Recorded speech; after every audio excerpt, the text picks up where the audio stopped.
ඔබතුමාලගෙන් අවසරයි. கௌரவமிக்க எமது பிக்கு மாரே அதே போன்று எமது கௌரவமிக்க மத தலைவர்களே அனைவருக்கும் வணக்கம்.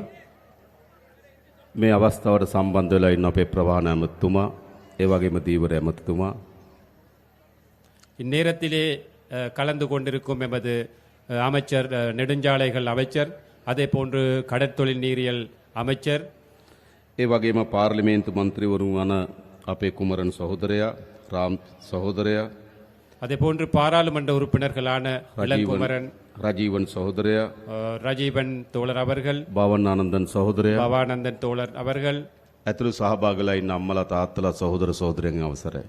உள்ளிட்ட இங்கு கலந்து கொண்டிருக்கும் அனைவருக்கும் வணக்கம். පළමු කොටම තමුන්නාන්සේලා සියලු දෙනාටම අපි ස්තුතිවන්ත වෙනවා. පහුගිය මහා මැතිවරණයේදී මේ යාපනයේ දිස්ත්‍රික්කයේ මේ ප්‍රදේශවල විශාල ජනතාවක් අප කෙරෙහි විශ්වාසය තබලා ඡන්දෙ දුන්නා. முதற்கண் இங்கு கூடியிருக்கும் இந்த மக்களுக்கு பொதுவாக யாழ்ப்பாணத்தில் இருக்கும் மக்களுக்கு இந்த கடந்த தேர்தல்களிலே தேசிய மக்கள் சக்தியின் வெற்றிக்காக பாடுபட்டு கஷ்டப்பட்டு எங்களுக்கு ஒத்துழைப்பை வழங்கிய தொடர்பாக அனைத்து மக்களுக்கும் இந்த நேரத்திலே நன்றியை தெரிவித்துக் கொள்கின்றேன். ඒ ඡන්දය ජාතික ජනබලවේගයේ ආණ්ඩුවක් හදන්න විතරක් ඉවහල් වුණු උපයෝගී වුණු ඡන්දයක් නෙවෙයි. அந்த வாக்கு என்பது தேசிய மக்கள் சக்தியின் ஒரு அரசாங்கத்தை அமைப்பதற்காக மட்டும் வழங்கிய ஒரு வாக்கு அல்ல. තමුන්නාන්සේලා ඡන්දෙ දීලා අපේ മന്ത്രിවරු ගණනාවක් පාර්ලිමේන්තුවට ඇරියා. ඒක අපේ ආණ්ඩුව හදන්න ශක්තියක්. நீங்கள் வாக்களித்து பாராளுமன்ற உறுப்பினர்களை பாராளுமன்றத்திற்கு அனுப்பி ஒரு அரசாங்கத்தை அமைப்பதற்காக ஒத்துழைப்பு வழங்கினீர்கள். அது எமக்கு பெரிய ஒரு சக்தி ஆகியது. හැබැයි ඊට වඩා ලොකුම ශක්තිය තමයි අපේ රටේ ජනතාව එකතු කරන්න තමුන්නාන්සේලා ඡන්දෙ දුන්නා. அதையும் விட மிகப்பெரிய சக்தி தான் இந்த நாட்டிலே மக்கள் அனைவருமே ஒன்று சேர்ப்பதற்காகவும் அந்த வாக்களித்துள்ளீர்கள். அதுதான் மிகப்பெரிய சக்தியாக நாங்கள் இந்த தேர்தல் முடிவுகளிலே காண்கின்றோம். ලංකාවේ පළමු වතාවට ආණ්ඩුවක් හැදුනා. උතුරේ ජනතාවද දකුණේ ජනතාවද නැගෙනහිර ජනතාවද කඳුකරේ ජනතාවද සියලු ජනතාවගේ විශ්වාසය දිනාගත්තු ආණ්ඩුවක්. இலங்கையிலே முதற் தடவையாக ஒரு அரசாங்கம் அமைக்கப்பட்டது. இலங்கையிலே வாழ்கின்ற வடமாகாண மக்கள், தென் மாகாண மக்கள், கிழக்கு, மேற்கு, மலையகம் இவ்வாறான அனைத்து மாகாணங்களையும் பகுதிகளையும் ஒன்று சேர்த்த ஒரு அரசாங்கம் தான் இம்முறை.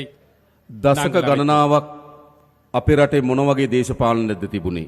பல வருட காலமாக பல தசாப்தங்களாக எமது நாட்டில் எவ்வாறான ஒரு அரசாங்கம் இருந்தது. උතුරේ වෙනම දේශපාලනයක්, දකුණේ වෙනම දේශපාලනයක්, කඳුකර නැගෙනහිර වෙනම දේශපාලනයක්. ඒ විදිහට තමයි දේශපාලනය තිබුණේ. வடக்கிலே ஒரு தனியான அரசியல், தென்பகுதியிலே இன்னொரு தனியான அரசியல், மலையகம் அல்லது கிழக்கு மேற்கு தனித்தனியான அரசியல் தான் காணப்பட்டதாக இருந்தது. අපේ රටේ පැරණි දේශපාලකයෝ අපේ ජනතාව බෙදන දේශපාලනයක හිටියේ. எமது நாட்டிலே பழைய அரசியல்வாதிகள், எங்களுக்கு முன்னிருந்த அரசியல்வாதிகள் மக்களை பிரித்துத்தான் அரசியலை செய்தார்கள். ඒක කොච්චර බෙදුවද කියනවනම් යුද්ධයක් ඇති වෙනකම් බෙදුවා. எவ்வளவு கூறினால் ஒரு யுத்தம் உருவாகும் அளவுக்கு மக்களை பிரித்தாளும் கொள்கையை உட்படுத்தினார்கள். ඒ නිසා අපේ පරම්පරාව යුද්ධ කරගත්තා. ஆகவே எமது பரம்பரை யுத்தம் செய்து கொண்டார்கள். අපේ පරම්පරාව සැකය, අවිශ්වාසය, ක්‍රෝධය, වෛරය වපුරලා ජීවත් වුණා. எமது அந்த காலகட்டம் என்பது, எமது பரம்பரை என்பது சந்தேகம் அல்லது எதிர் மனப்பான்மை இவ்வாறான பல்வேறுபட்ட அந்த முரண்பாடுகளோடு தான் நாங்கள் வாழ்ந்து கொண்டிருந்தோம். අපිට තවත් බෙදෙන්න ඕනද? எங்களுக்கு இன்னும் பிரிய வேண்டுமா? බෙදෙන්න ඕනද? பிரிய வேண்டுமா? නෑ. අපි ලංකාවේ පළමු වතාවට ආණ්ඩුවක් හැදුනා. ජනතාව බෙදෙන එක වළක්වලා ජනතාව එකතු වෙන දේශපාලනයකට ආණ්ඩුවක් හැදුනා. இலங்கை வரலாற்றிலே நாங்கள் முதற் தடவையாக ஒரு அரசாங்கத்தை அமைத்தோம். மக்களை பிரிப்பதற்கு பதிலாக மக்களை ஒன்று சேர்க்கும் ஒரு அரசாங்கத்தை நாங்கள் அமைத்தோம். මේ ගම්වලට මීට කලින් රාජ්‍ය නායකයෝ ජනාධිපතිවරු ඇවිල්ලා තියෙනවද? இந்த பகுதிகளுக்கு அரசாங்கத்திலே பெரிய அதிகாரிகள், அல்லது ஜனாதிபதி போன்றவர்கள் இதற்கு முன் வருகை தந்திருக்கின்றார்களா? ඇයි ஏன் அது? බෙදුණු ආණ්ඩුවක් තියෙනකොට එහෙමයි. ஒரு பிரிந்திருக்கும் அரசாங்கம் இருக்கும் போது அப்படித்தான்.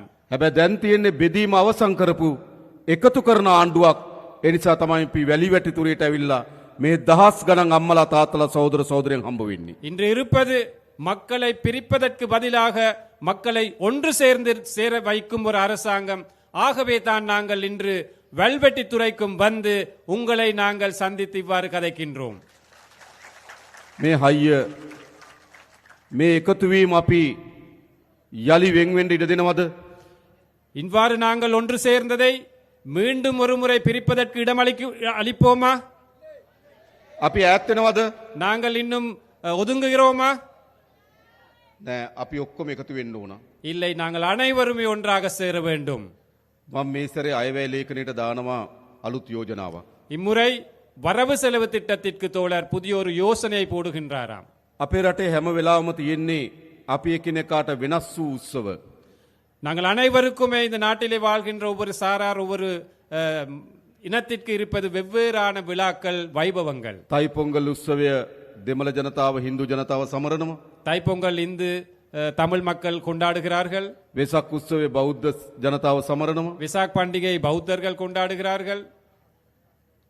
ක්‍රිස්තියානි ජනතාව නත්තල් සමරනවා. கிறிஸ்தவர்கள் நத்தாரை கொண்டாடுகிறார்கள். ඉස්ලාම් ජනතාව රාමසාන් සමරනවා. இஸ்லாமியர்கள் ராமசானை கொண்டாடுகிறார்கள். හැබැයි දෙමළ සිංහල මුස්ලිම් බෞද්ධ හින්දු කතෝලික ඉස්ලාම් අපි ඔක්කොම එකතු වෙලා සමරන දිනයක් ඕනේ නැද්ද අපිට? ஆனால் சிங்களவர், தமிழர், முஸ்லிம் என்ற வேறுபாடு இல்லாமல், பௌத்தம், இந்து, கத்தோலிக்க, இஸ்லாமியர் என்ற வேறுபாடு இல்லாமல் நாங்கள் அனைவருக்குமே ஒன்றாக சேர்ந்து கொண்டாட வேண்டிய ஒரு விழா வேண்டுமா வேணாமா? අපි සැලසුම් කරලා තියෙනවා. අපි සැලසුම් කරලා තියෙන ඔක්තෝබර් මාසේ මේ සියලු ජනපජාවන්ගේ සංස්කෘතීන්, ආහාර රටා, ජීවන රටාව, ඒ වගේම අඳින පළඳින රටා, මේ ඔක්කොම එකට එකතු කරලා සංගීතය, නාට්‍ය, කවි මේ ඔක්කොම එකතු කරලා ජාතියේ මහා මංගල්‍යය අපි ලෑස්ති කරලා තිබෙනවා. ஆகவே இந்த நாட்டிலே இருக்கும் அனைத்து மக்களுடைய ஒன்று சேர்வினால் அக்டோபர் மாதத்திலே, அதாவது இந்த நாட்டில் அனைத்து மக்களுடைய கலாச்சாரம், பண்பாடு, பழக்க வழக்கங்கள், உடை அலங்காரங்கள் அல்லது உணவுப் பொருள் தயாரிப்பு, உணவு கலாச்சாரம், இவை அனைத்துமே ஒன்று சேர்த்த ஒரு விழாவை நடத்துவதற்காக நாங்கள் திட்டமிட்டு இருக்கின்றோம். අපි ඈත්ලා හිටියට අපේ දරුවන්ට ඈත්ලා ඉන්න දෙන්න හොඳ නෑ. நாங்கள் கடந்த காலங்களிலே பிரிந்திருந்தாலும் எமது பிள்ளைகளுக்கு அந்த பிரிப்பதற்கான சூழலை நாங்கள் உருவாக்க கூடாது. අපේ පරම්පරාව යුද්ධ කරගත්තට අපේ දරුවන්ගේ පරම්පරාවට යුද්ධ කරගන්න ඉඩ දෙන්නේ නෑ. எமது பரம்பரை யுத்தம் செய்தாலும் எமது பிள்ளைகளுக்கு ஒரு யுத்தத்தை ஏற்படுத்த நாங்கள் கூடாது. උතුරේ දකුණ නැගෙනහිර සියලු ජන දරුවන් එකට එකතු වෙන රාජ්‍යයක් බවට මේ රාජ්‍ය අපි පත් කරනවා. வடக்கு, தெற்கு, கிழக்கு, மேற்கு என்ற அனைத்து பகுதிகளிலுமே உள்ள பிள்ளைகளை ஒன்று சேர்க்கும் ஒரு தேசிய விழாவாக நாங்கள், தேசிய அரசாங்கத்தின் முடிவுகளாக இதை நாங்கள் முன்னெடுப்போம். ලංකාවේ පළමු වතාවට ආණ්ඩුවක් හැදුනා පොඩි මිනිස්සුන්ගේ ආණ්ඩුවක්. இலங்கை வரலாற்றிலே முதற் தடவையாக சாதாரண மக்களுடைய ஒரு அரசாங்கம் அமைக்கப்பட்டிருக்கின்றது. එහෙම නෙවෙයිද? அப்படி இல்லையா? මීට කලින් ආණ්ඩු හැදුනේ ලොකු පවුල් වලින්. இதற்கு முன் அரசாங்கங்கள் அமைந்தது பெரிய பெரிய பணக்கார வர்க்கத்தின் அந்த தேவைக்கேற்ப அவர்கள் தான் தலைவர்கள். තාත්තා අගමැති, අම්මා අගමැති, දුව ජනාධිපති. அப்பா பிரதமர், அம்மா பிரதமர், மகள் ஜனாதிபதி. එහෙමනේ. அப்படித்தானே? අයියා ජනාධිපති, මල්ලි ජනාධිපති. அண்ணாவும் ஜனாதிபதி, தம்பியும் ஜனாதிபதி. මාමා ජනාධිපති, බෑනත් ජනාධිපති. மாமா ஜனாதிபதி, மருமகன் ஜனாதிபதி. පහුගේ ජනාධිපතිචන්දේ උත්සාහ කරා ජනාධිපතිවරුන්ගේ දරුවෝ දෙන්නෙකුත් ජනාධිපති වෙන්න. கடந்த ஜனாதிபதி தேர்தலிலே உங்களுக்கு தெரியும், 2 ஜனாதிபதிமார்களுடைய மகன்மார்களும் ஜனாதிபதி அந்த தேர்தலிலே போட்டியிட்டார்கள். එහෙමනේ. அப்படித்தானே? එකන බලය තිබ්බේ කාගාවද? அப்படி என்றால் அதிகாரம் யார்ட கையில இருந்தது? උඩ ඉන්න පවුල් ගාව තමයි බලය அந்த තිබ්බේ. மேல் மட்டத்திலே இருந்த ஒரு வர்க்கத்தின் கையில தான் அதிகாரம் இருந்தது. හැබැයි මේ රටේ ජනතාව ஆனால் இந்த நாட்டிலே மக்கள் පහුගිය ජනාධිපතියන්ට තීන්දුවක් ගත්තා. கடந்த ஜனாதிபதி தேர்தலில் ஒரு முடிவொண்டெடுத்தார்கள்.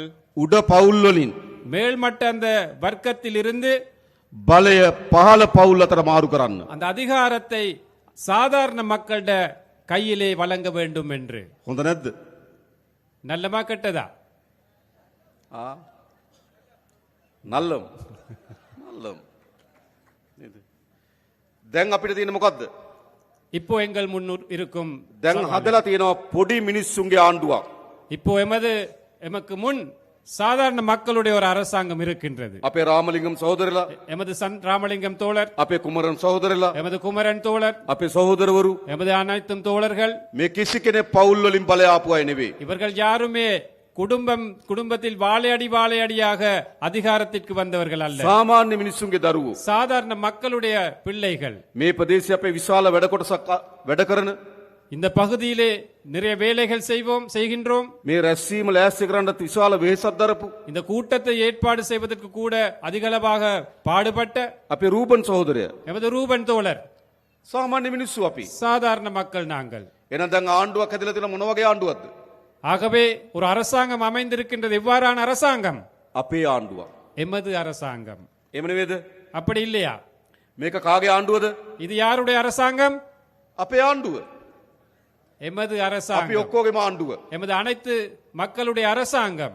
එහෙනම් අපිට අභියෝග කීපයක් තියෙනවා. ஆகவே எங்களுக்கு நிறைய சவால்களும் இருக்கின்றன. පළමු කොට මේ ග්‍රාමීය ජනතාවගේ දුප්පත්භාවය නැති කරන්න ඕන. முதலாவதாக இந்த கிராமிய வறுமையை நாங்கள் ஒழித்து கட்ட வேண்டும். එහෙම නෙවෙයිද? அப்படித்தானே? හොඳ නිවහසක් නැහැ. சிறப்பான ஒரு வீடு இல்லை, ආදායම් මාර්ග නැහැ. வருமான வழி இல்லை, පානීය ජලය නැහැ. குடிநீர் இல்லை, ගමට එන්න හොඳ පාරක් නැහැ. வீட்டுக்கு வர்றதுக்கான கிராமத்துக்கு வர்றதுக்கான දරුවට பாதை උගන්නන්න இல்லை, හොඳ පාසලක් නැහැ. பிள்ளைக்கு நல்ல ஒரு ஸ்கூல் இல்லை, දීවර රස්සාව කරන්න විදියක් නැහැ. மீன்பிடி கடற்தொழில் செய்ய முடியவில்லை. විශාල බැටකන ජනතාවක්.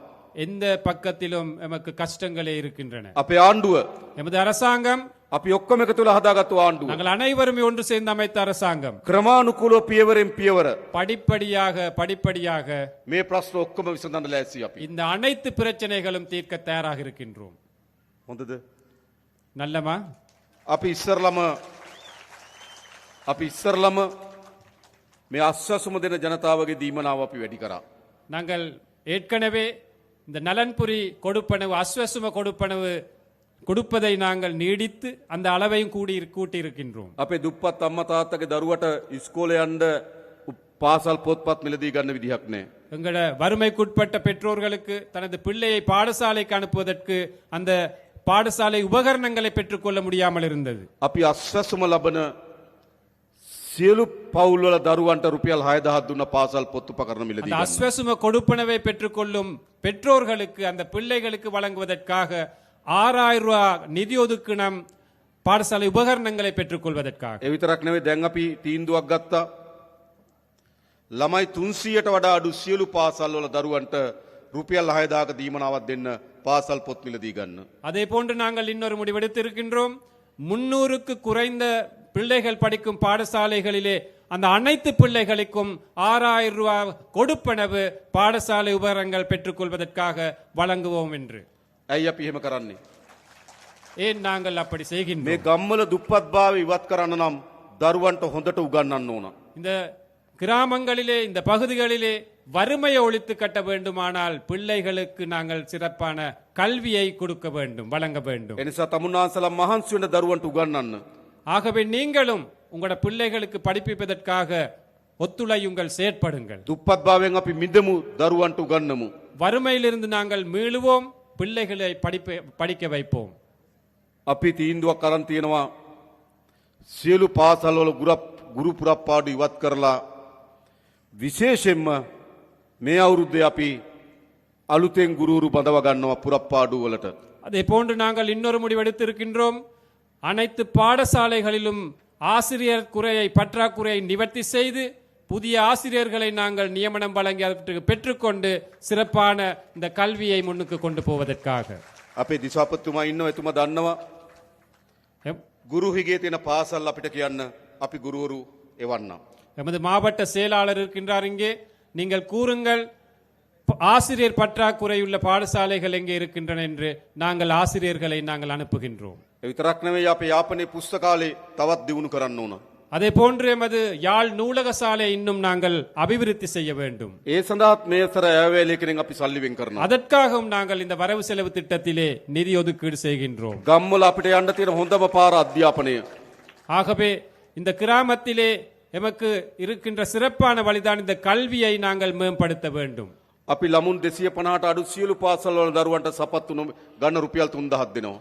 250 மாணவர்களுக்கு குறைவாக உள்ள அனைத்து பாடசாலைகளிலும் படிக்கும் மாணவர்களுக்கு சப்பாத்துக்களை வாங்குவதற்காக 3000 ரூபாய் காசு நாங்கள் ஒதுக்குகின்றோம்.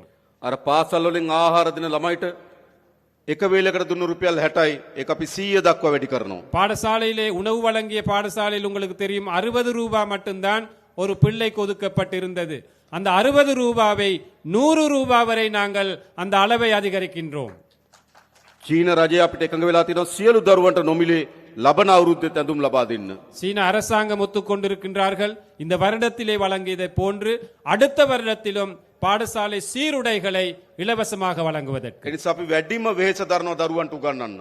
ஆகவே நாங்களும் மிகவும் கஷ்டப்படுகின்றோம் பிள்ளைகளின் கல்வி தரத்தை உயர்த்துவதற்காக. ලෑස්තිරි දරුවන්ට උගන්වන්න. நீங்கள் தயாரா பிள்ளைகளை படிப்பிப்பதற்கு? අපි සහාය දෙන්නම්. நாங்கள் ஆதரவு கொடுக்கின்றோம். ඒ විතරක් නෙවෙයි අලුත් දරුවන්ට අපි රස්සා දෙන්නත් උනා. அதே போன்று புதிதாக படித்து வெளியேறும் பிள்ளைகளுக்கு மாணவர்களுக்கு நாங்கள் தொழில் வாய்ப்புகளையும் வழங்க வேண்டும். අපි සැලසුම් කරලා තියෙනවා මේ යාපනයේ දිස්ත්‍රික්කේ අලුතෙන් කර්මාන්ත පුර 3ක් ඉදි කරන්න. அதே போன்று நாங்கள் எதிர்பார்க்கின்றோம் இந்த வட மாகாணத்திலே புதிய தொழில் பேட்டைகள் கைத்தொழில் மையங்கள் 3 அமைப்பதற்கு. කංකසන්තුරේ, காங்கேசன்துறை, පරන්තන් பரந்தன், සහ මාංකුලම්. மாங்குளம் අලුත් කර්මාන්ත පුර 3ක් ඇති කරනවා. 3 புதிய தொழில் பேட்டைகள் அல்லது பொருளாதார மையங்களை நாங்கள் அமைக்க திட்டமிட்டிருக்கின்றோம். අපි විදේශගත ශ්‍රී ලාංකිකයන්ට ආරාධනා කරනවා වගේ ආයෝජනය කරන්න එන්න කියලා. நாங்கள் அழைக்கின்றோம் வெளிநாடுகளில் இருக்கும் இலங்கையர்களுக்கு, புலம்பெயர் இலங்கையர்களுக்கு அவற்றில் முதலீடுகள் செய்ய வாருங்கள் என்று. වැඩියෙන්ම මේ පළාත් වල ජීවත් වෙන තරුණයන්ගේ අපේක්ෂාව රට අත්හැරලා යන එක. இங்கிருக்கும் இளைஞர்களுடைய எதிர்பார்ப்பும் இந்த நாட்டை விட்டு வெளியேறுவதுதான் எதிர்பார்ப்பாக இருக்கின்றது. ඇයි රස්සාවක් නැහැ? ஏன் சரியான ஒரு தொழில் இல்லை. අපි කර්මාන්ත පුර ටික හදන්නම් ඕගොල්ලන්ගේ දරුවන්ට රස්සා ටික හොයලා දෙන්න. நாங்கள் அந்த தொழில் மையங்களை, கைத்தொழில் மையங்களை அமைக்கின்றோம் உங்களுக்கு தொழில் வாய்ப்புகளை பெற்றுக்கொள்வதற்காக. ඒ වගේම මේ අවුරුද්දේ අපි රජයේ පුරප්පාඩු පුරවන්නත් බලාපොරොත්තු වෙනවා. அதே போன்று இந்த வருடத்தில் நாங்கள் அரச துறையில் இருக்கும் வெற்றிடங்களை நிரப்புவதற்கும் எதிர்பார்க்கின்றோம். විශේෂයෙන්ම අපි අපේ පොලිසිය වල විශාල හිගයක් තියෙනවා දෙමළ භාෂාව කතා කරන අය. எமது போலீஸ் துறை எடுத்துக்கொண்டால், காவல்துறை எடுத்துக்கொண்டால் மிகப்பெரிய வெற்றிடம் ஒன்று இருக்கின்றது. தமிழர்கள் அந்த போலீஸ் துறையிலே குறைவாகத்தான் இருக்கின்றார்கள். අපි මේ අවුරුද්දේ පොලිසියට අලුතෙන් 2000ක් බඳවා ගන්න බලාපොරොත්තු වෙනවා. දෙමළ තරුණයන්ට අපි ආරාධනා කරනවා පොලිසියට බැඳෙන්න කියලා. நாங்கள் எதிர்பார்க்கின்றோம் கிட்டத்தட்ட 2000 பேர் போலீஸ் துறைக்கு இணைத்துக் கொள்வதற்காக நாங்கள் இங்கிருக்கும் தமிழ் இளைஞர்களை நாங்கள் அழைக்கின்றோம். போலீஸ் துறையிலே நாங்கள் இணைந்து செயல்படுவோம் என்று. මොකද කියලා ලෑස්තිද?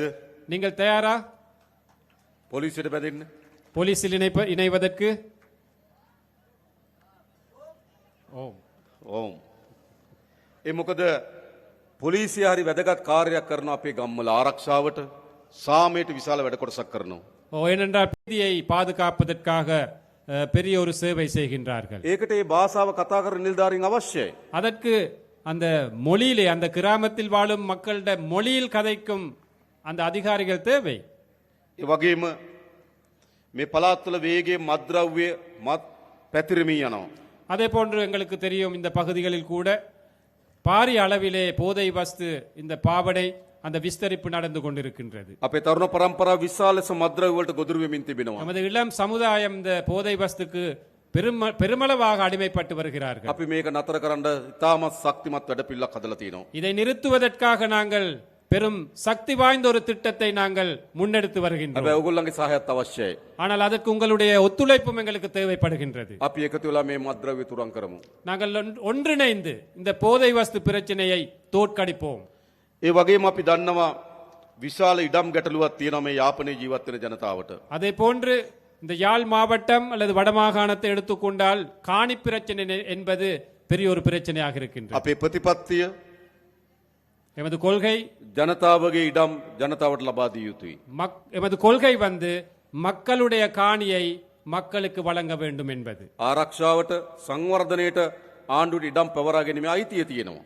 பாதுகாப்புக்கு அபிவிருத்திக்கு காணியை எடுத்துக்கொள்ளும் உரிமை அரசாங்கத்துக்கு இருக்கின்றது. ඒත් බොරුවට ඉඩම් තියාගෙන ඉන්න බෑ.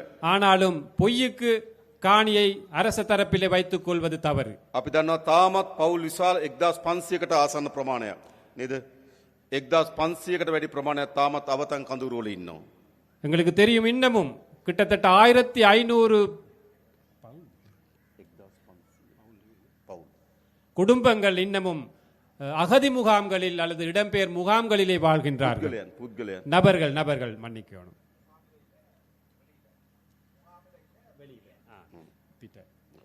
ඒ නිසා ඒගොල්ලන්ට අපි ඉක්මනින්ම තමන්ගේ වාසස්ථාන ලබා දෙන්න කටයුතු කරනවා. ஆகவே அவர்களுக்கும் நிரந்தரமான வீடுகள் வீட்டு வசதிகளை செய்து கொடுப்பதற்காக நாங்கள் முடிவெடுத்திருக்கின்றோம். අපි ඉඩම් ගැටලුව විසඳන්න. நாங்கள் காணி பிரச்சனை தீர்க்கின்றோம். ඒ විතරක් නෙවෙයි ගම්වල அது மட்டுமல்ல, கிராம மட்டத்திலே විශාල ලෙස පාරවල් කඩා වැටලා තියෙන්නේ. நிறைய பாதைகள் போக இயலாத ஒரு நிலையில இருக்கின்றன. ගම් වතුර නිසා හානි වුණා. வெள்ளப்பெருக்கு பிரச்சனை இருக்கின்றது. කාලයක් තිස්සේ නඩත්තු නොකරපු නිසා හානි වෙලා நீண்ட තියෙනවා. நாட்களாக அந்த பாதையை பராமரிக்கவில்லை. අපි අද දිස්ත්‍රික් සංවර්ධන කමිටුව කැඳෙව්වා. நாங்கள் இன்று மாவட்ட அபிவிருத்தி குழு கூட்டத்தை கூட்டினோம். ඒදී අපි මාර්ග සංවර්ධන අදාළ නිලධාරීන්ගෙන් ඇහුවා කීයක් ඕනද පාරවල් හදන්න මේ අවුරුද්දේ හදන්න පුළුවන් ගාන කියන්න. ඒකට අපි සල්ලි වෙන් කරලා දෙනවා. அந்த கூட்டத்திலே கேட்டிருக்கின்றார், எவ்வளவு நிதி தேவை அந்த பாதைகளை புனரமைப்பதற்கு, புதிதாக அமைப்பதற்கு எவ்வளவு நிதி தேவை, அந்த நிதியை இந்த வருடத்திலே வரவு செலவு திட்டத்திலே வழங்குவோம் என்று தோழர் வாக்குறுதி මේ පාරවල් ටික හදන්න ඕන. அந்த பாதைகளை அமைக்க வேண்டும். හොඳ පානීය වතුර දෙන්න ඕන. சிறப்பான குடிநீர் வசதியை கொடுக்க வேண்டும். ඒව තමයි ජනතාවගේ ප්‍රශ්න. அவைதான் மக்களுடைய பிரச்சனைகள். ද අපි ආණ්ඩුවක් හදලා තියෙනවා මොකටද? நாங்கள் ஒரு அரசாங்கத்தை அமைத்திருக்கின்றோம். எதற்காக? ජනතාවගේ ප්‍රශ්න විසඳන්න ආණ්ඩුවක්. மக்களுடைய பிரச்சனைகளை தீர்ப்பதற்கான அரசாங்கம். ජනතාවගේ ආණ්ඩුවක් மக்களுடைய அரசாங்கம் අපි හදලා තියෙනවා. நாங்கள் அமைத்திருக்கின்றோம். අපි දන්නවා දැන් කාලාන්තරයක් තිස්සේ எங்களுக்கு தெரியும், நீண்ட நாட்களாக මේ උතුරු මුහුද இந்த வடமாகாண இந்த கடற்பரப்பு විශාල දීවර ගැටලුවක් තියෙනවා. பெரும்பான்மையான மீன்பிடி கடற்தொழில்களுடைய பிரச்சனைகள் காணப்படுகின்றன. අපේ දීවර ජනතාව එකෙන් විශාල ලෙස බැට කනවා. எமது மீனவர்கள் அதில் கவலைப்படுகின்றார்கள், கஷ்டப்படுகின்றார்கள். මුහුදේ තියෙන පරිසර පද්ධතිය පවා විනාශයට ලක් වෙනවා. அந்த கடல் அடியில் உள்ள அந்த நிலைகள் கூட, சுற்றுச்சூழல் கூட அழிவடைந்து අපේ வருகின்றன. දීවරෙන්ට මුහුද යන්න බැරි තත්ත්වයක් ඇති වෙලා තිබෙනවා. எமது மீனவர்களுக்கு கடற்தொழிலுக்கு போக இயலாத ஒரு நிலை இருக்கின்றன. මේ ප්‍රශ්නේ විසඳන්න ඕන. அந்த பிரச்சனை தீர்க்க வேண்டும். අපි ඉන්දියානු රජයත් එක්ක කීප අවස්ථාවකදී සාකච්ඡා කරා. நாங்கள் இந்திய அரசாங்கத்திடம் பல தடவைகள் பேச்சுவார்த்தை நடத்தினோம். නාවික හමුදාවන්ට අපි ආරක්ෂාව තහවුරු කරන්න කියලා නියෝග දුන්නා. கடற்படைக்கு எமது கடற்பரப்பிலே பாதுகாப்பை வலுப்படுத்த வேண்டும் என்ற அந்த கட்டளை நாங்கள் விட்டிருக்கின்றோம். ද පියවරෙන් පියවර படிப்படியாக ක්‍රමානුකූලව මේ දීවරය මුහුණ දී තිබෙන ගැටලුව අපි විසඳන්න කටයුතු කරනවා. இந்த கடற்தொழிலாளர்கள், மீனவர்கள் முகம் கொடுக்கும் பிரச்சனைகளை நாங்கள் தீர்ப்போம். මේ මුහුද තමුන් වහන්සේලාගේ මුහුද. இந்த கடற்பரப்பு என்பது உங்களுடைய கடல். මාළුවන් අල්ලන්න අයිතිය තියෙන තමුන් වහන්සේලාට. மீன் பிடிக்கும் உரிமை இருப்பது உங்களுக்கு. ඒ අයිතිය අපි තහවුරු කරන්න ඕන. அந்த உரிமையை நாங்கள் உறுதிப்படுத்த வேண்டும். ඒ සඳහා අපිට කාලයක් දෙන්න. அதற்கு சில காலங்கள் எங்களுக்கு வழங்குங்கள். හැබැයි විසඳන්න ඕනේ ප්‍රශ්නය. கட்டாயமாக நாங்கள் அதை தீர்க்க வேண்டும், தீர்க்க வேண்டிய ஒரு பிரச்சனை. අපේ දීවර ජනතාව බයෙන් எமது மீனவர்கள் பயந்து මුහුදු යන්නේ නැතුව கடலுக்கு செல்லாமல் මුළු මාළු සම්පතම විනාශ කරමින් ஒட்டுமொத்த மீன் வளத்தையும் அழித்த வண்ணம் නීති විරෝධී ටෝලර් යාත්‍ර උපයෝග කරගනිමින් சட்டவிரோதமான ட்ரோலர்களை பயன்படுத்தி මේ කරන විනාශය නතර කළ යුතුයි. இந்த அழிவை நிப்பாட்ட வேண்டும். கட்டாயமாக නතර කරන්න ඕනේ නැද්ද? நிப்பாட்ட வேணாமா? வேணும். අපි ඒක කරන්න ඕන. நாங்கள் அதை செய்ய வேண்டும். අපි ඒ සඳහා වැඩ කටයුතු කරමින් ඉන්නවා. அதற்காக நாங்கள் செயல்பட்டு கொண்டிருக்கின்றோம். මොකද මේක අපේ මුහුද අපේ ජනතාව. இது எங்களுடைய மக்கள், எமது கடற்பரப்பு. ඒඳ ප්‍රශ්න අපි විසඳීම සඳහා උපරිම උත්සාහයක් දරනවා. ஆகவே பிரச்சனைகள் தீர்ப்பதற்காக நாங்கள் முழு மூச்சாக செயல்படுவோம். ඒ වගේම පහුගිය මැතිවරණයේදී அதே போன்று கடந்த தேர்தலிலே ජනතාවගේ විශාල උවමනාවක් තිබුණා மக்களுடைய மிகப்பெரிய ஒரு எதிர்பார்ப்பாக இருந்தது අපේ රටේ මේ දේශපාලන සංස්කෘතිය වෙනස් කරන්න. எமது நாட்டிலே இந்த அரசியல் கலாச்சாரத்தை மாற்றி அமைக்க வேண்டும் என்று. අපේ රටේ දේශපාලනය තිබුණේ எமது நாட்டில் அரசியல் இருந்தது මහජනයාට වඩා උඩින් ඉන්න දේශපාලනයක්. மக்களை விட மேலாக இருக்கும் அரசியல் தான் எமது நாட்டிலே காணப்பட்டது. මහජනයාත් එක්ක සමීප දේශපාලනයක් නෙවෙයි. மக்களுடைய நெருக்கம் ஒன்று இருக்கவில்லை. නායකයෝ ඉන්නේ ජනතාවට වඩා උඩින්. தலைவர்கள் இருப்பது மக்களை விட மேலாக. මහජනයාගේ ධනෙ විශාල ප්‍රමාණයක් පාලකයෝ නාස්ති කරනවා. உங்களுடைய வரிப்பணத்தை அதிகாரிகள் எவ்வளவு வீணாக்கினார்கள். විශාල ප්‍රමාණයක් හොරකම් කරනවා. அதிகளவானதை களவெடுத்தார்கள், திருடினார்கள். අපි ඒක නතර කරපු ආණ්ඩුවක්. அதை நிறுத்திய அரசாங்கம் ஒன்று எமது அரசாங்கம் என்பது. මේ කංකසන්තුරෙත් හදලා තියෙනව නේද ජනාධිපති මන්දිරය? வெல்வெட்டித்துறை அல்லது காங்கேசன் துறையிலையும் இருக்குதானே ஜனாதிபதி மாளிகை ஒன்று. දැකලා තියෙනව නේද? கண்டிருக்கிறீங்களா? மயிலெட்டி. මයිලිටි ප්‍රදේශයේ තියෙනවා. ඔව්. මෙහෙට ජනාධිපති මන්දිරයක් ඕනද? இங்க ஜனாதிபதி மாளிகை ஒன்று தேவையா? මට නම් එපා. தோழருக்கு வேணாமா? ඕගොල්ලන්ට ඕනද? உங்களுக்கு வேணுமா? வேண்டாம். මට එපා. தோழருக்கு வேண்டாமாம் அது. අපි අද දිසාපතිතුමාටත් ආණ්ඩුකාරතුමාටත් කිව්වා ඒකට ගැලපෙන ව්‍යාපෘතියක් හොයලා දෙන්න. අපි ඒකට ජනාධිපති මන්දිරය දෙන්න. இன்று மாவட்ட செயலாளருக்கும் அதே போன்று ஆளுநர் அவர்களுக்கும் கூறினாராம் அந்த மாளிகை தொடர்பாக எதிர்காலத்தில் அதை எப்படி பராமரிப்பதற்கான உரிய திட்டம் ஒன்று அமையுங்கள், அதற்கு ஆதரவு அளிக்கிறோம் என்று. හොඳද? நல்லமா? ඒක යුනිවර්සිටි එකක් දාන්න හොඳයි නම් අපි ඒක කරමු. அதுல பல்கலைக்கழகம் ஒன்று போட வேணுமா இருந்தா அதுக்கு சப்போர்ட் பண்றோம். සංස්කෘතික මධ්‍යස්ථානයක් දාන්න ඕන නම් ඒක කරමු. கலாச்சார ஒரு மண்டபமாக அமைக்க வேண்டும் என்றால் அதற்கு ஆதரவு தெரிவிக்கிறோம். හොඳයිනේ. நல்லமா? මෙහෙ විතරක් නෙවෙයි නුවරඑළිය මාලිගයටත් අපි ඒක කරනවා. இங்கு மட்டுமல்ல, நுவரெலியாவிலும் இருக்கு, அதற்கும் அப்படித்தான் செய்வோம். අනුරාධපුරයකටත් ඒක කරනවා. அனுராதபுரத்தில் இருக்கும், அதற்கும் அப்படித்தான் செய்வோம். මයියංගනයකටත් ඒක කරනවා. மையாங்கனையில் இருக்கு ஒன்று, அதற்கும் அப்படித்தான் செய்வோம். කතරගමයකටත් ඒක කරනවා. கதிர்காமத்தில் இருக்கு, அதற்கும் அப்படித்தான் செய்வோம். මේ හැමතැනම ජනාධිපති මන්දිර. அனைத்து இடங்களிலுமே ஜனாதிபதி மாளிகைகள். அவர் අවතාර කියලා ෆිල්ම් එකක් තිබ්බ නේද? அவதார் என்ற ஒரு படம் இருந்துச்சு, பாத்தீங்களா? අවතාර කමලහාසන් නේ. කමලහාසන් හිටියේ නේද අවතාර? அவதார் ඈ? அவதாரம் අවතාරම්. දසවතාරම්. தசாவதாரம். ඒ වගේ තමයි ජනාධිපතිත්. නේද? එක එක ස්වරූපයෙන් ඉන්න එක එක මාලිගා. தசாவதாரம் மாதிரி என்ன, ஒவ்வொரு மாளிகைகளும் ஒவ்வொரு ஒரு விதமாக இருக்கிறதுக்கு தான் அதுகளை அமைச்சிருக்கு. අපි ඒක වෙනස් කරනවා. அதை நாங்கள் மாற்றி அமைப்போம். හොඳයිනේ. நல்லந்தானே? රයිට්. ඇයි ඒ? ஏன் அது? මහජනයාගේ දෙන මෙච්චර නායකයෝ නාස්ති කරන්න හොඳ නෑ.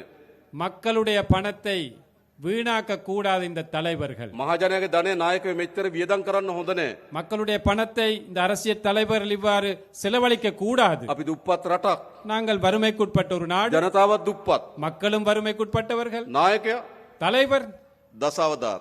தசாவதாரமாக இருக்கின்றார். හොඳද? நல்லமா அது? ඒ දේශපාලන වෙනස් වෙන්න ඕනේ නැද්ද? அந்த அரசியல் மாறணுமா வேணாமா? අන්න ඒ දේශපාලන අපි වෙනස් කරලා තියෙනවා. அந்த அரசியலை நாங்கள் மாற்றி இருக்கின்றோம். මේ දේශපාලන තමයි අපේ රට ඕන. இந்த அரசியல் தான் நமக்கு தேவைப்படுவது. ඒ නිසා අපේ රට ගොඩනැගීමේ දිශාවට අපි පය තබලා තියෙනවා.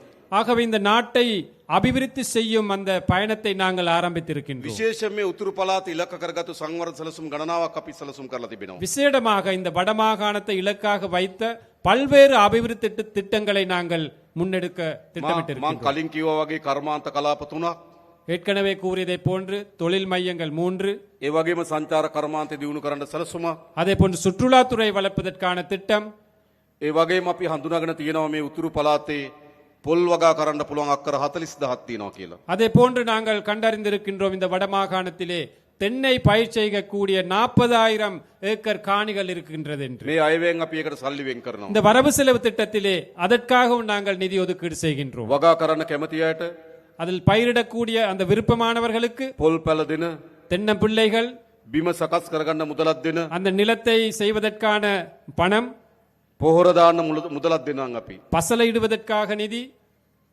நாங்கள் வழங்குவோம். ඔගොල්ලෝ වගා කරන්න. ලෑස්තිද? நீங்கள் பயிரிட விருப்பமாக இருந்தால் நாங்கள் அவற்றை வழங்க தயாராக இருக்கின்றோம்.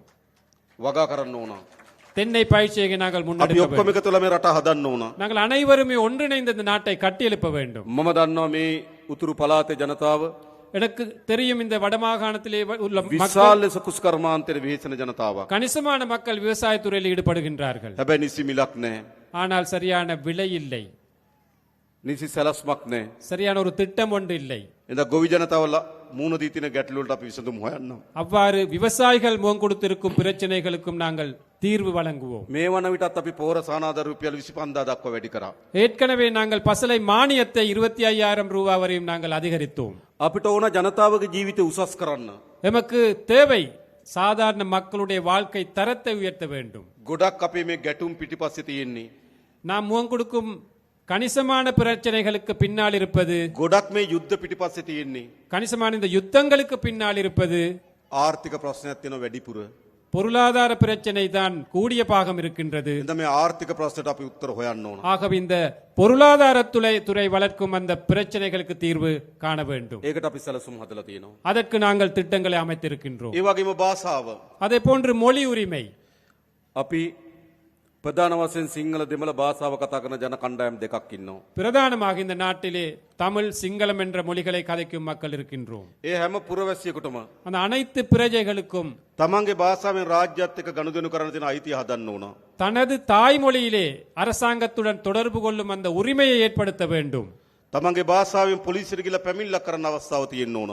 தனது தாய்மொழியிலே போலீஸுக்கு போய் ஒரு முறைப்பாட்டை செய்வதற்கான உரிமை இருக்க வேண்டும். ඒ නිසා මේ භාෂාවෙන් ඇති වී තිබෙන අසමානතාවය අපි විසඳිය යුතුයි. ஆகவே இந்த மொழி ரீதியாக இந்த பிரிவினை நாங்கள் இல்லாதொழித்து ஒழிக்க வேண்டும். ඒ නිසා තමයි මං කලින් කිව්ව ඔබගේ දරුවන් පොලිසියට බන්ධන්න. ஆகவே தான் முதல்ல சொன்னார் தோழர், உங்களுடைய இந்த இளம் சக்திகள் போலீஸ் துறையில அந்த අපි சேருங்கள் என்று. ඊළඟ රජයේ රස්සාවලට ගන්නකොට ඔබගේ දරුවන් ඒවට බැඳින්න. அரச துறையில் ஆட்களை சேர்க்கும் போது உங்களோட பிள்ளைகளை அவற்றுக்கு இணையுங்கள். ඒ දෙමළ භාෂාවෙන් කතා කරන රාජ්‍ය සේවයක් අපිට අවශ්‍යයි. ஏனென்றால் தமிழ் மொழியிலே கலந்து அந்த கதைக்கும் அரச துறை ஒன்று எங்களுக்கு இந்த வடக்கிலே தேவைப்படுகின்றது. ඒක අපි හදන්න සැලසුම් කරලා තියෙනවා. அதை அமைப்பதற்கு நாங்கள் திட்டமிட்டு இருக்கின்றோம். ඒ වගේ ඊළඟ වැදගත් அதே போன்று இன்னொரு முக்கியமான விஷயம், අපේ ආගමික අයිතීන් පිළිබඳ සාධාරණත්වයක් තියෙන්න ඕන.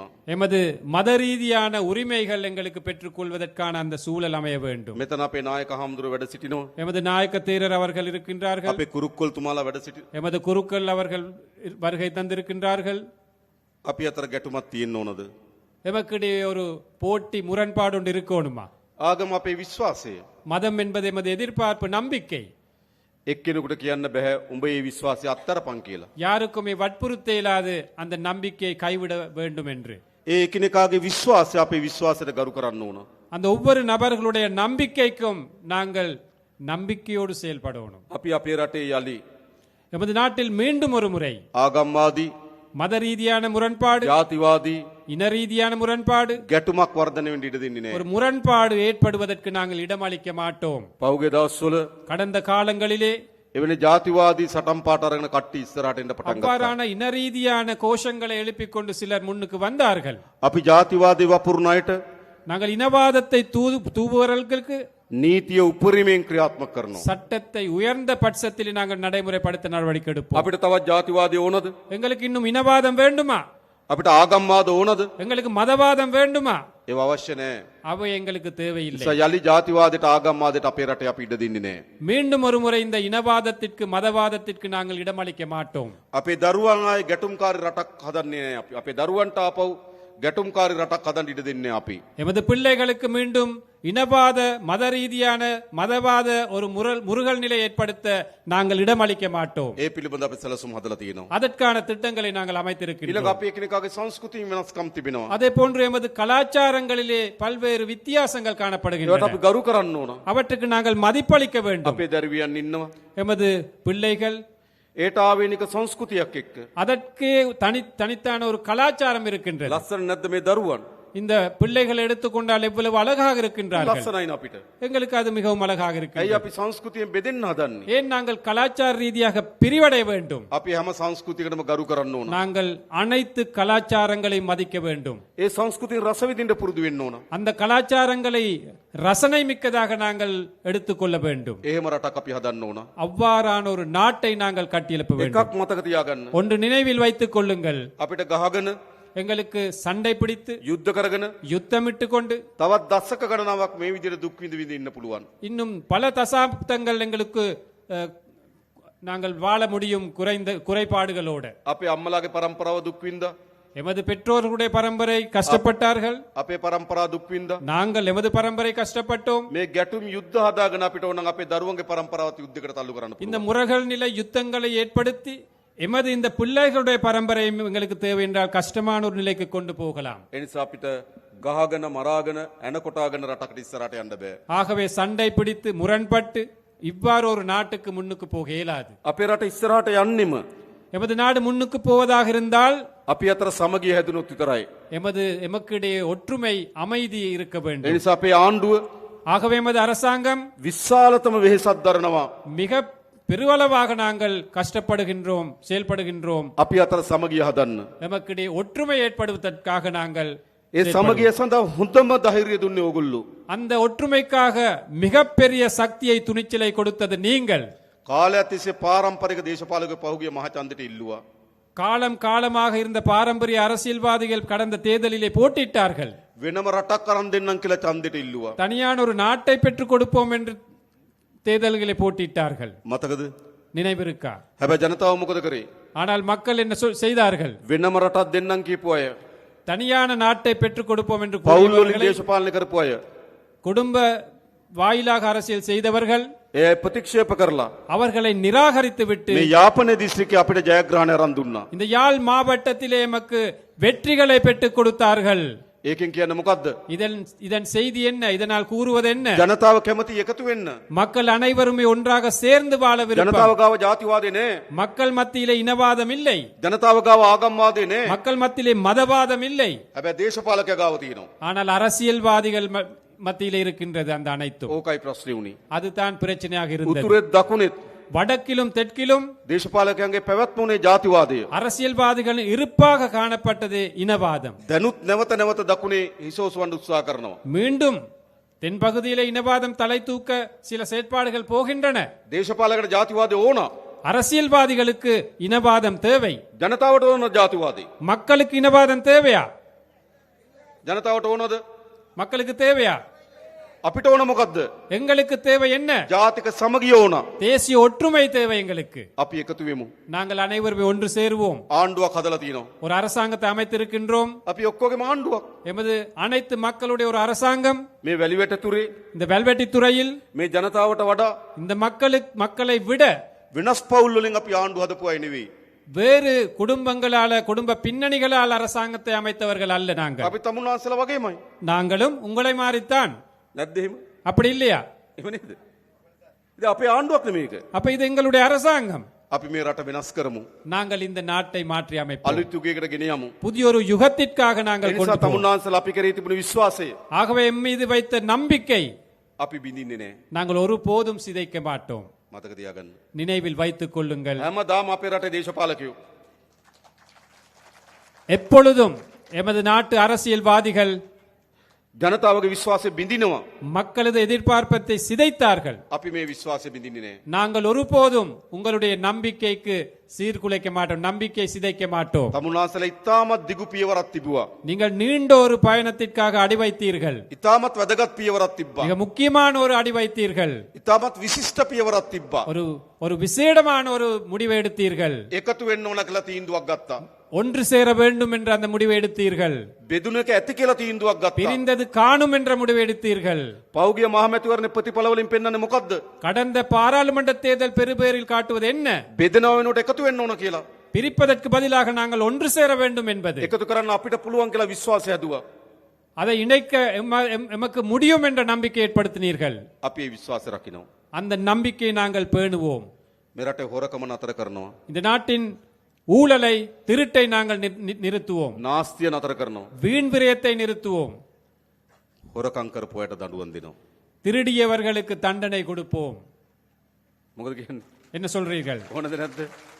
நல்லமா கெட்டதா? ඕනද නැද්ද? தேவையா இல்லையா? අවශ්‍යයි. தேவை தேவை. අපේ රටේ දරුවට විඳින ඉන්ජෙක්ෂන් එකෙන් හොරකම් කරලා නම් எமது பிள்ளைகளுக்கு குழந்தைக்கு ஏத்தும் ஊசியிலே களவெடுத்திருந்தால், බාල බෙහෙත් ගෙනල්ලා නම් தரக்குறைவான மருந்துகளை இறக்குமதி செய்திருந்தால், ඉස්පිරිතාලේ හදනකොට ඒකෙන් හොරකම් කරලා නම් வைத்தியசாலைகளில் இருந்து களவெடுப்பதாக இருந்தால், පාර හදනකොට ඒකෙන් හොරකම් කරලා නම් வீதியை அமைக்கும் போது அதிலிருந்து களவெடுத்திருந்தால், කෝටි ගණන් ධනෙ එක් රැස් කරගෙන යන දේශපාලකයෝ கோடிக்கணக்கான நிதியை அரசியல்வாதிகள் ஒன்று சேர்த்திருக்கின்றார்கள். ඒ ගැන පරීක්ෂණ කරන්න ඕනේ නැද්ද? அது தொடர்பாக விசாரணை நடத்த வேண்டுமா வேண்டாமா? දඬුවම් දෙන්න ඕනේ නැද්ද? தண்டனை வழங்க வேண்டுமா வேண்டாமா? අන්නේ දඬුවම් දෙන ආණ්ඩුව තමයි ජාතික ජනබලවේගයේ ආණ්ඩුව. அவ்வாறு தண்டனை வழங்கும் அரசாங்கம் தான் தேசிய மக்கள் சக்தி அரசாங்கம். දැන් දූෂණයට සම්බන්ධ වෙන අය එක්කම එකතු වෙලා இப்போது அந்த ஊழல் மோசடிகளிலே தொடர்புடைய அனைவரும் ஒன்று சேர்ந்திருக்கின்றார்கள். පහුගිය මැතිවරණ වේදිකාවේදී கடந்த அரசியல் மேடையிலே ගොඩක් වේදිකාවලට බෙදිලා හිටියා.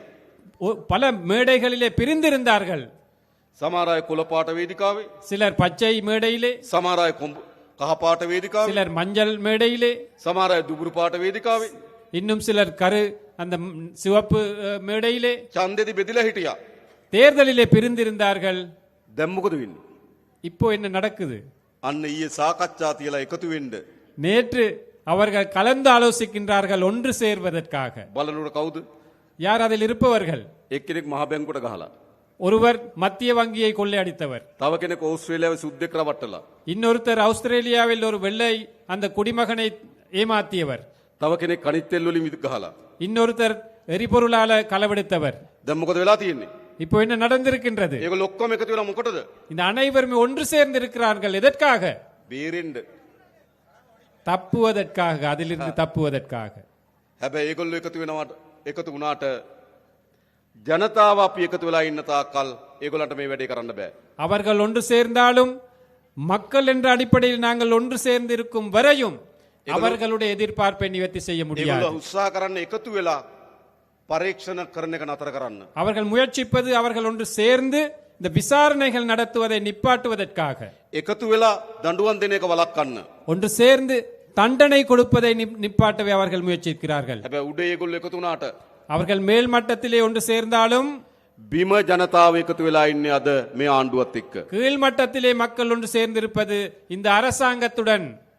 ඒ නිසා මේ දූෂිතයන්ට දඬුවම් දීමේ වැඩේ අපි කරනවා. ஆகவே நாங்கள் இந்த ஊழல் மோசடியாளர்களுக்கு தண்டனை வழங்கும் அந்த செயற்பாட்டை கட்டாயமாக நாங்கள் முன்னெடுப்போம். අන්න එහෙම ආණ්ඩුවක් මේ හැදිලා තියෙන්නේ. அவ்வாறான ஒரு அரசாங்கம் தான் அமைந்திருக்கின்றது. දැන් එනම් මොකද කරන්න ඕන? ஆகவே இப்போது என்ன செய்ய வேண்டும்? අපි ඔක්කොම එකතු වෙමු. நாங்கள் அனைவரும் ஒன்றாக சேர்ந்து විශ්වාසය තබමු. நம்பிக்கையோட අත්නොහැර ඉස්සරහට යමු. கைவிடாமல் முன்னோக்கி போவோம். අපි හරියට සැලසුම් හදලා நாங்கள் சரியான முறையிலே திட்டமிட்டு අවුරුදු කීපයක් අත්තරින් නැතුව වැඩ කරොත් பல வருட காலமாக நாங்கள் தொடர்ச்சியாக வேலை செய்வோம். අපේ මේ රට දියුණු රටක් බවට පත් කරන්න පුළුවන්. நாங்கள் இந்த நாட்டை ஒரு அபிவிருத்தி அடைந்த நாடாக மாற்றலாம். නැවත දූෂිතයන්ට, மீண்டும் ஊழல் மோசடியாளர்களுக்கு, නැවත හොරුන්ට, மீண்டும் திருடர்களுக்கு, නැවත අපරාධකරුවන්ට மீண்டும் குற்றவியல் செய்பவர்களுக்கு මේ රට ඉඩක් දෙන්න එපා. ஒரு போதும் இடமளிக்க வேண்டாம் இந்த நாட்டிலே. ආයෙ ගේනවද? மீண்டும் ஒரு முறை அவங்களை நாங்கள் ගේනවද? பாராளுமன்றத்துக்கு கொண்டு வருவோமா? නෑ, මේක වෙනස් කරමු අපි. ஆமாம், நாங்கள் இதை மாற்றி அமைப்போம். ඒ වෙනුවෙන් අපි හැමදෙනාම එකතු වෙමු. நாங்கள் அனைவரும் இதற்காக ஒன்றுபடுவோம். ඉතින් අපිට විශාල සතුටක් තියෙනවා. நமக்கு மிகப்பெரிய ஒரு மகிழ்ச்சி இருக்கின்றது. මේ වැලිවැටි තුරේ இந்த வெல்வெட்டி துறையிலே මේ දහස් ගණනක් අම්මලා තාත්තලා එකතු වෙලා இந்த ஆயிரக்கணக்கான பெற்றோர்கள் இணைந்து අපිට සවන් දෙන්න අවිල්ලා තියෙනවා. எம்மை செவிமடுப்பதற்காக අපිට வந்திருக்கின்றீர்கள். කතාබහ කරන්න අවිල්ලා තියෙනවා. எம்மோட கலந்தாலோசிப்பதற்கு வந்திருக்கிறீர்கள். අපි විශ්වාස කරලා තියෙනවා. எம்மை நம்பி வந்திருக்கிறீர்கள். මේක සතුටුයි ගොඩක්. இது மிகவும் மகிழ்ச்சியாக இருக்கின்றது. බොහොම ස්තුතියි හැමදෙනාටම. அனைவருக்குமே மிகவும் நன்றி. நன்றி வணக்கம். நன்றி வணக்கம் என்று கூறிக்கொண்டு தோழர் விடை பெறுகின்றார். ஆகவே இந்த கூட்டத்தின் நிகழ்வுகளுடன் இத்துடன் நாங்கள் முடிவுக்கு கொண்டு வருகின்றோம். இங்கு வருகை தந்த அனைவருக்குமே நன்றி கூறிக்கொண்டு நாங்கள் விடை பெறுகின்றோம். நன்றி, வணக்கம்.